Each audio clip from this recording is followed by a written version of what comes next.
Un jour, j'ai dit à mon grand-père, bientôt je vais me marier. Et mon grand-père m'a dit, mon fils, sache désormais que tes jours sont comptés sur terre. Je lui ai dit, mais pourquoi grand-père? Il me dit, parce que le mariage, c'est la seule guerre avec laquelle tu dors avec ton ennemi tous les jours. Mon grand-père m'a dit, fils, quand tu veux te marier, mieux vaut un bon célibat qu'un mauvais mariage.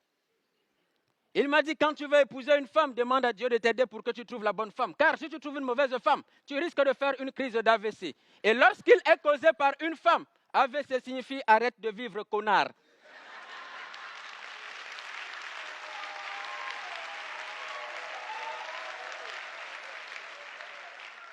Ça, c'était mon grand-père. Alors j'ai dit à mon grand-père, mais grand-père, comment fait-on pour trouver la femme de sa vie? Il m'a dit, il y a deux types de femmes, les belles et les moins belles. Mais si tu veux la paix dans ton foyer, n'épouse jamais une belle femme. Car qui épouse une belle femme a les mêmes problèmes que celui qui cultive son champ de maïs au bord de la route.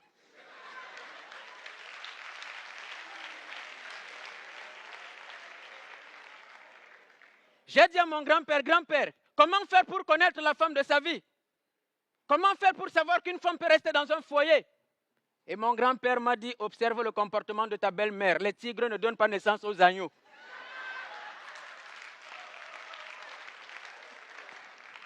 Mon grand-père, il m'a dit un jour, si ta femme, même en blaguant ou dans les problèmes, te dit, je vais te quitter, sache qu'elle t'a quitté depuis.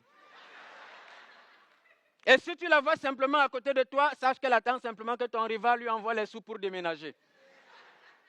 Je n'ai pas écouté les conseils de mon grand-père, je me suis marié. 2 mois après, ma femme m'a quitté. Elle a épousé un idiot qui venait de l'Europe, parce qu'il lui avait promis le paradis sur terre.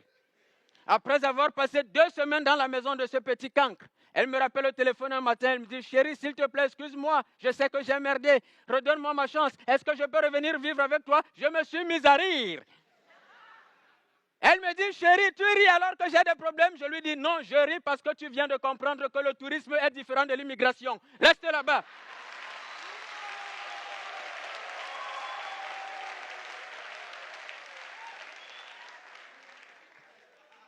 Je suis allé voir mon grand-père.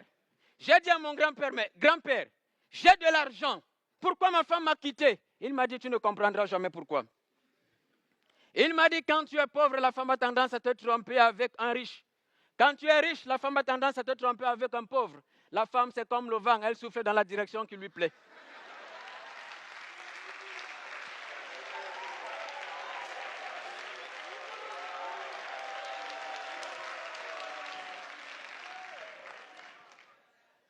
J'ai dit à mon grand-père, grand-père, j'aime mal. S'il te plaît, grand-père, permets-moi de comprendre la femme. Mon grand-père a ri. Je lui ai dit, ma femme m'a dit qu'elle me sera fidèle. Pourquoi elle m'a trompé? Mon grand-père m'a dit, la fidélité aujourd'hui, cher fils, à l'heure des nouvelles technologies, ne se déclare plus avec la bouche, mais c'est dans le téléphone. Je lui dis, pourquoi? Il me dit, parce que pour déshabiller ton partenaire, tu n'auras jamais besoin de code. Mais pour allumer le téléphone de ton partenaire, il te faudra un code, car nos téléphones sont devenus plus intimes que nos parties intimes.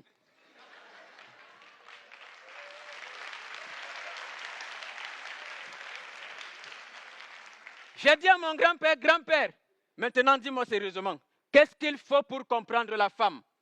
Et mon grand-père m'a dit, mon fils, aucune science, aucune étude, aucune analyse médico-légale, aucune doctrine, aucune religion ne comprendra la femme.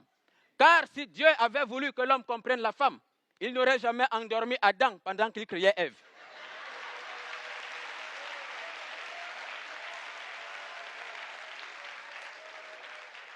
Et moi, j'ai dit à mon grand-père ce jour, grand-père, je comprends maintenant d'où provient l'incompréhension de la femme vis-à-vis de l'homme.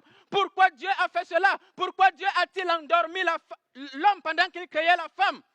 Et mon grand-père m'a dit, c'était simplement pour que l'homme aime la femme sans se poser de questions. Bonsoir.